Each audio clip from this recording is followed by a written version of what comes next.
Para a palestra de hoje, nós escolhemos um tema que nos parece bastante pertinente, porque não tínhamos dúvidas, devido ainda ao nosso fraco crescimento espiritual, nós somos muito preconceituosos.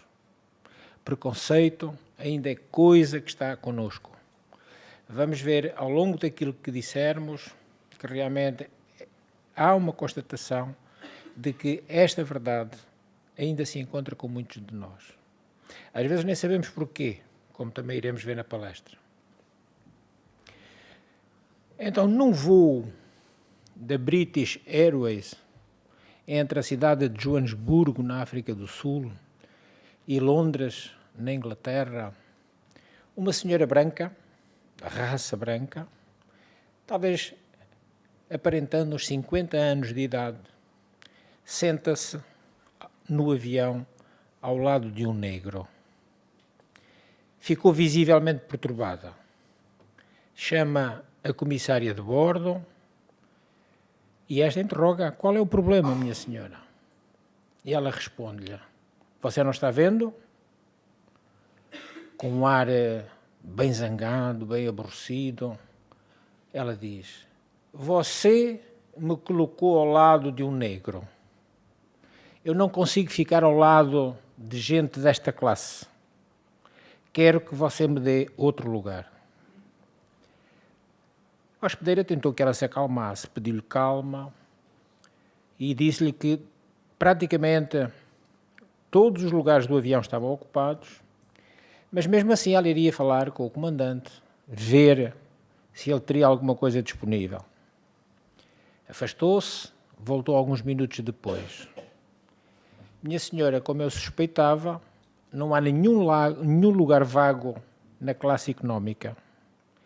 Conversei com o comandante e ele também me confirmou que também não há nenhum lugar na classe executiva. Entretanto, ainda temos um lugar vago na primeira classe. Antes que a senhora pudesse fazer qualquer comentário ou esboçar um gesto, a hospedeira continuou. É totalmente inédito o fato de a companhia conceder um assento de primeira classe a alguém da classe económica. Contudo, dadas as circunstâncias, o comandante considerou que seria verdadeiramente vergonhoso alguém ser obrigado a se sentar ao lado de uma pessoa intratável. E dirigindo-se ao senhor negro, que até aquele momento ficara calado, ouvindo as agressões da senhora, que parecia tão distinta, e a comissária acrescentou: senhor, se for da sua vontade, faça o favor de apanhar os seus pertences e me acompanhar. Eu o encaminharei para um assento da primeira classe que está à sua espera. Todos os outros passageiros ao redor, que tinham acompanhado a cena, muito chocados, levantaram-se e bateram palmas. A senhora ficou com um lugar vazio ao seu lado e o cavalheiro negro foi para a primeira classe. Então, realmente, o preconceito é próprio dos orgulhosos. Expressa, em verdade, uma grande estreiteza de visão da criatura. Todos os seres humanos são formados dos mesmos elementos, rigorosamente iguais. Temos as mesmas necessidades, seja de comer, beber, dormir, amar e sonhar, todos temos as mesmas necessidades. Não há, pois, motivo algum para que alguém se julgue mais importante ou superior a quem quer que seja. Afinal, qual é a importância da cor da pele? Se apagarmos as luzes numa sala cheia de pessoas e nos tocarmos no escuro, saberemos distinguir os brancos dos negros ou os negros dos amarelos? Não temos como. Se chegássemos a uma aldeia indígena, lá bem no meio da África, onde os seus habitantes jamais tivessem visto um homem branco, eram eles que nos estranhariam a nós. Reclamariam da palidez da nossa pele E seríamos nós, então, ali, um elemento muito diferente dos outros todos. Que diríamos nós se num canteiro de rosas viçosas, lindas, abertas, perfumadas, de cor vermelha, aveludadas, elas desprezassem as amarelas? Não acharíamos uma grande tolice? Então, como nós ainda somos tão preconceituosos em relação à cor da pele? Então isto aplica-se também, esta tolice, aos seres humanos que ainda assim queiram transitar, fazendo esse preconceito. Há realmente uma superioridade que nós devemos buscar todos. Há uma superioridade que devemos alcançar com ardor, com esforço, com trabalho. É a superioridade moral. Essa sim, essa é que nós devemos empenhar-nos o mais que pudermos para alcançarmos. Ela nos conferirá fraternidade, amor e justiça, afastando de nós todo o preconceito, afastando de nós o egoísmo e o orgulho, que são as duas maiores pechas da humanidade. Tudo o que está mal no mundo resulta daí, orgulho e egoísmo.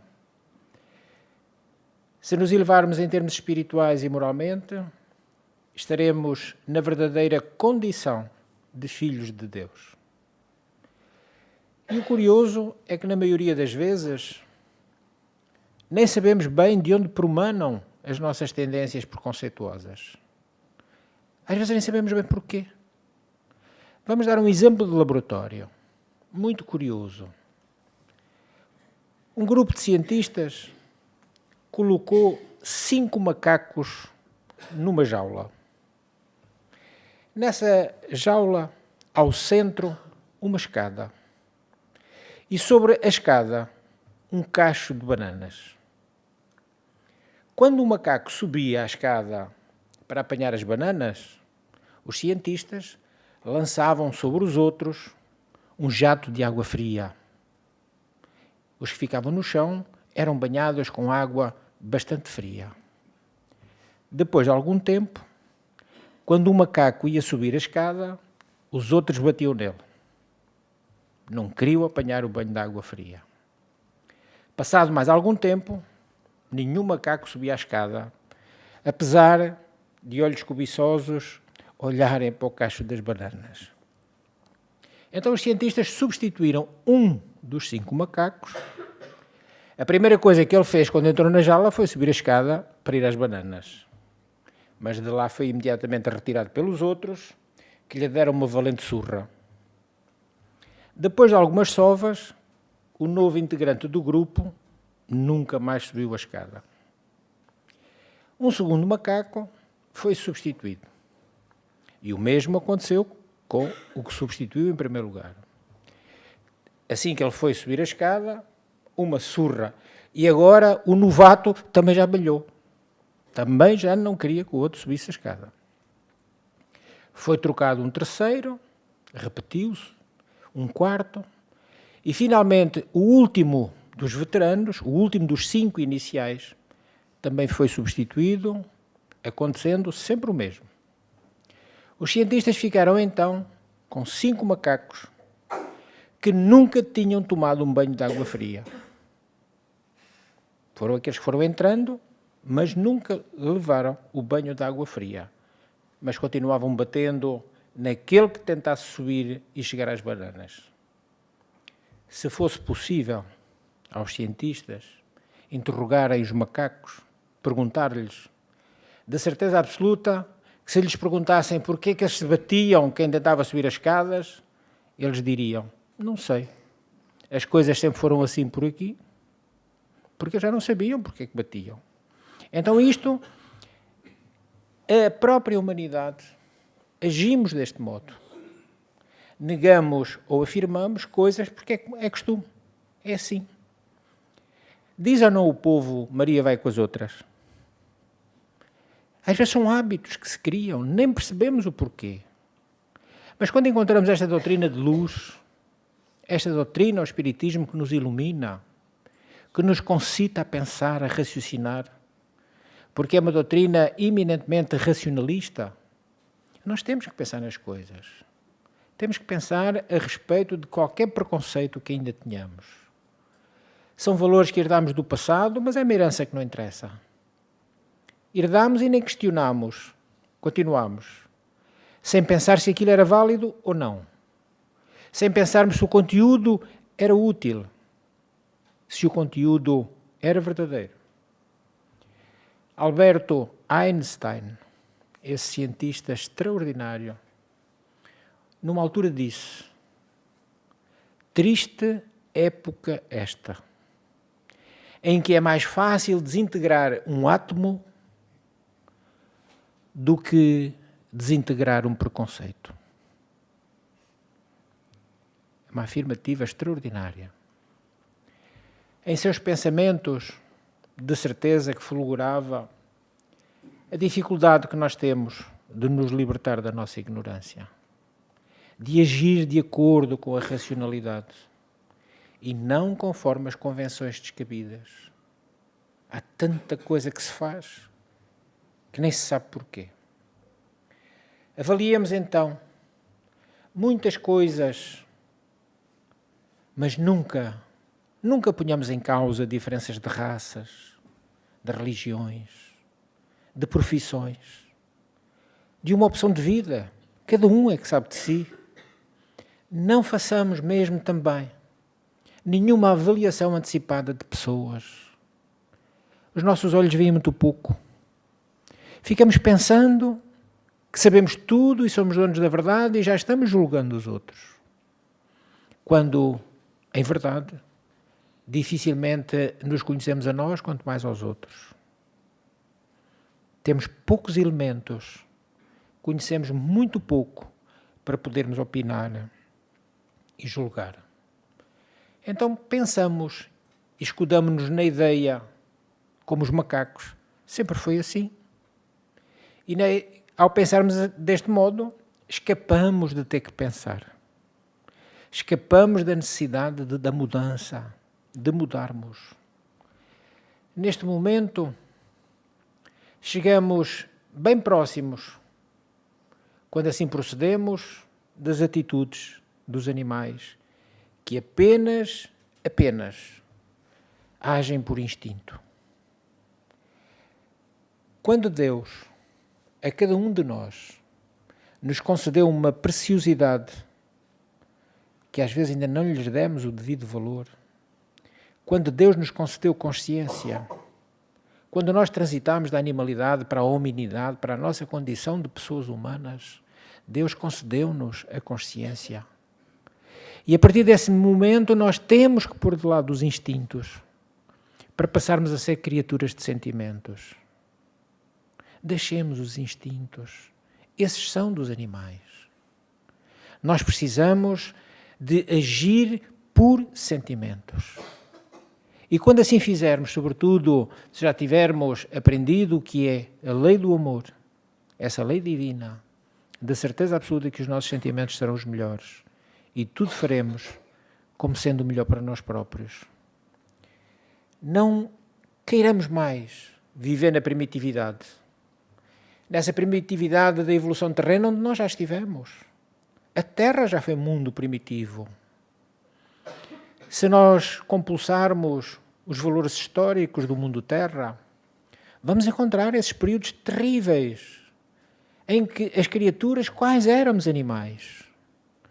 Pouca diferença nós tínhamos dos macacoides, dos símios, mas hoje não é assim.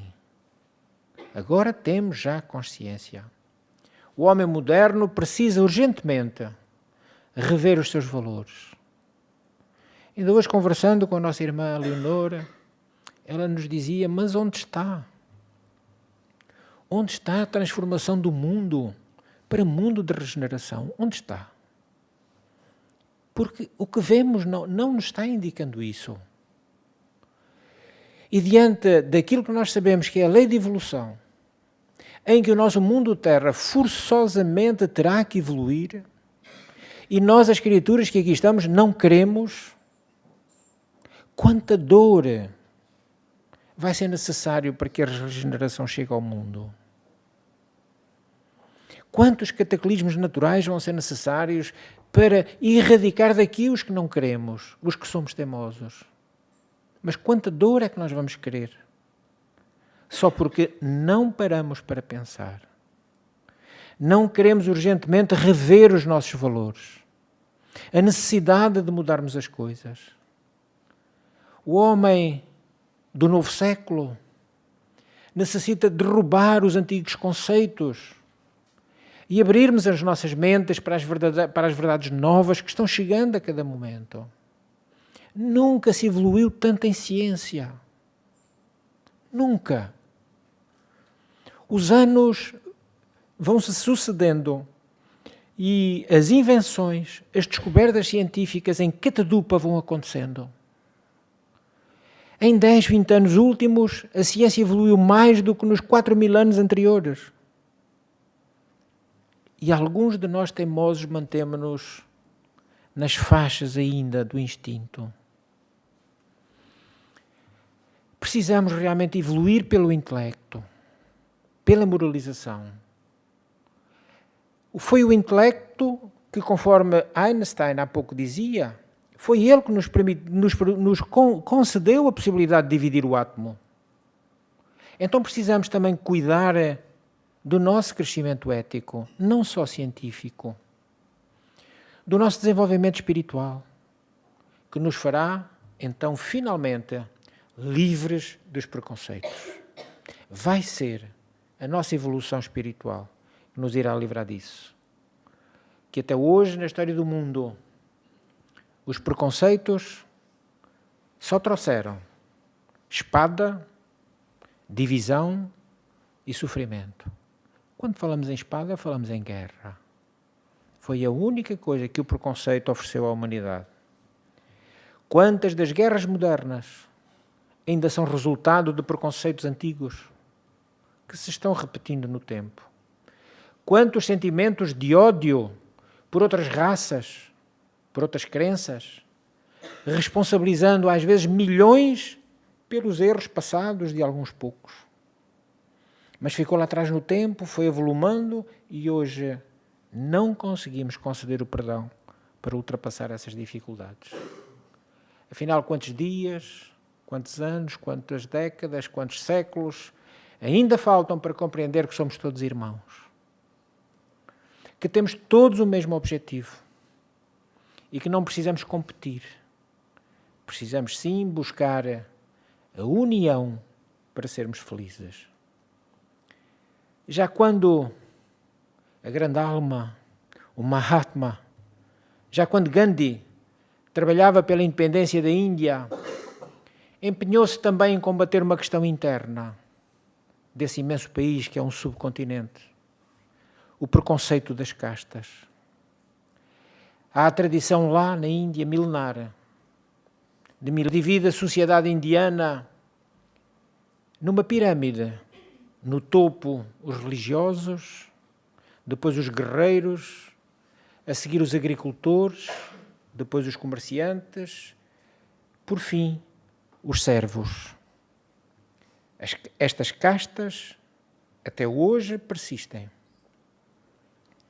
Mas ainda há algo mais abaixo de tudo isto.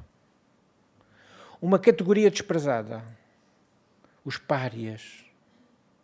Não têm casta. Os párias são considerados impuros e acredita-se que quem os toca fica impuro também. Por isso são chamados de intocáveis. Mas essa alma grande, Gandhi, ao estudar profundamente os ensinos de Krishna, o Deus em que ele acreditava, aprendeu que Deus não faz diferença entre seus filhos. Ele compreendeu que o sistema de castas havia sido modificado pelos homens. Não era nada que vinha de Deus. Foram os homens que o usavam para fins de dominação política e de dominação social. Foi assim que Gandhi passou a combater o preconceito contra os párias, que ele chamava de Harji, palavra que significa filhos de Deus. Estava certo o Gandhi. Estava completamente certo. Somos todos filhos de Deus.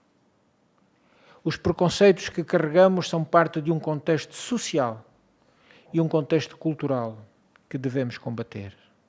O bom combate. Os combates bons propostos por Jesus. À medida que a humanidade progride, os preconceitos têm forçosamente que perder espaço. Não podem continuar. A ciência vai demonstrando que estas teorias não têm validade. E aos poucos teremos que ir expurgando essas práticas vergonhosas de considerar os outros menos do que gente. Será que numa sociedade em que os homens, todos, sem exceção, cumprissem as leis de Deus, isto seria possível?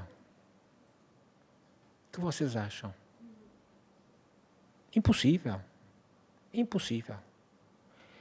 Temos logo diante de nós, quando estudamos as leis divinas, a lei de igualdade. Junto com a lei de liberdade e junto com a lei de evolução. Não há como. Somos todos iguais perante Deus. Temos as nossas diferenças, temos. Mas perante Deus nós somos iguais, seus filhos. E igualmente somos também iguais em face de Jesus. Todos somos seus irmãos. Então, será que já conseguimos ver todos os demais seres humanos como irmãos? Que no fundo também amam como nós, também sofrem como nós e também querem ser felizes como nós. Será que nós já os conseguimos ver como nossos iguais? É forçoso que sim. Lembremos-nos do exemplo notável. O exemplo notável de Jesus. Tinha como filhos prediletos os desprezados pela sociedade.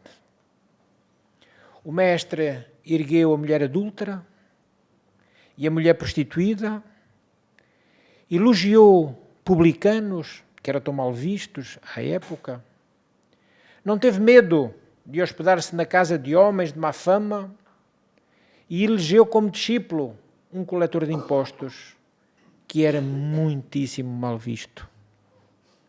Por outro lado, o mesmo Jesus advertiu severamente os orgulhosos, os que se achavam melhores do que os outros. Jesus advertia-os. Temos exemplos no Evangelho.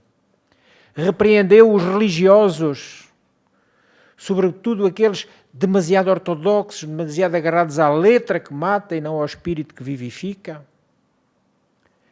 E Jesus os repreendeu sem compaixão e tomou sempre a defesa dos mais frágeis. Se Jesus, o ser mais perfeito que já habitou a terra, agiu assim, por que não nós, que o elegemos modelo e guia, não o imitarmos? Por que não? É a proposta singela desta noite. Olharmos-nos uns para os outros, com todas as imensas diferenças que podemos ter, de idade, de tamanho, do que quer que seja, mas todos olharmos-nos bem nos olhos, sentindo-nos filhos de Deus, nossos iguais, seja quem for. É esta, repetimos, o singelo pedido da noite, de ponderação, de reflexão. Que amanhã, pelo menos, enquanto tivermos bem presente o que ouvimos, ao olharmos os outros, os sintamos como nós. Se calhar com dificuldades ainda mais acrescidas do que as nossas. Se calhar com mais tristeza nos corações do que no nosso. Se calhar com mais ânsias, com mais angústias. Mas fundamentalmente, saídos tal qual como nós, da criação de Deus. Que Jesus nos abençoe.